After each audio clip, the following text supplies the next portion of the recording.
municipio del interior y lo otro recorrió lo que es la zona del este de Catamarca. Sí, algunos de ellos hemos alcanzado a conversar con los intendentes y esperando que paguen lo que tienen que pagar. Lo máximo que hemos encontrado en algunos lados, en el caso de Villapima, que van a pagar 1.500 pesos, y en otros van decayendo para atrás, lo mismo que cuando hay mucha publicidad de algo, de algún sector, ya sea de Murquín o de lo que sea, es porque han logrado un arreglo, y un arreglo que beneficia nada más que al intendente.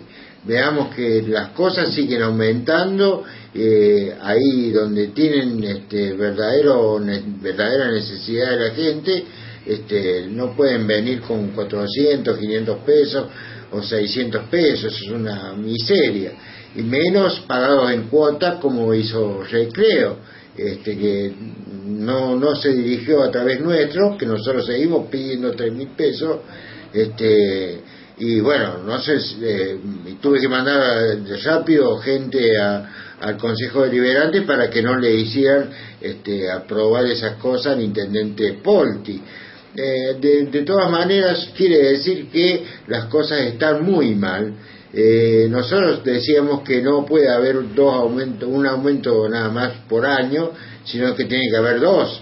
Y bueno, ahora vamos a traerlos de nuevo aquí, y donde van a resolver ellos cuánto es la plata que les falta. Pero imagínense si cobran 500 pesos o cobran 1.000 pesos, y lo que le falta son 2.000 pesos, y hay que tratar de cobrarla ese dinero. ¿Cómo es la situación de los 36 municipios de aquí de Catamarca, sabiendo por ahí los del Valle Central que son un poco mejor, pero el resto, cómo se encuentra? No, es un desastre lo que se encuentra en todos los municipios.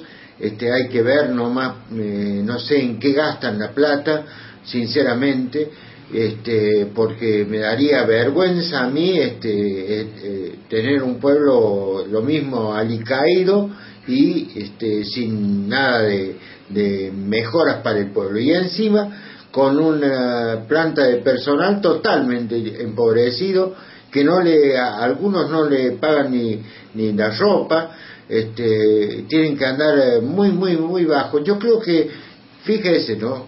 Yo creo que en este momento la gente del interior provincial tiene que unirse y salir de una vez por todas, porque así con delegados, sin delegados de arte estoy hablando, la gente sigue pobre, y bueno, y las cosas por otro lado va caminando. Al referirme a caminando, significa que funcionarios, intendentes andan en una 4x4, y eso es muy doloroso, y bueno, algo hay que hacer. Bien, muchísimas gracias. Gracias a usted.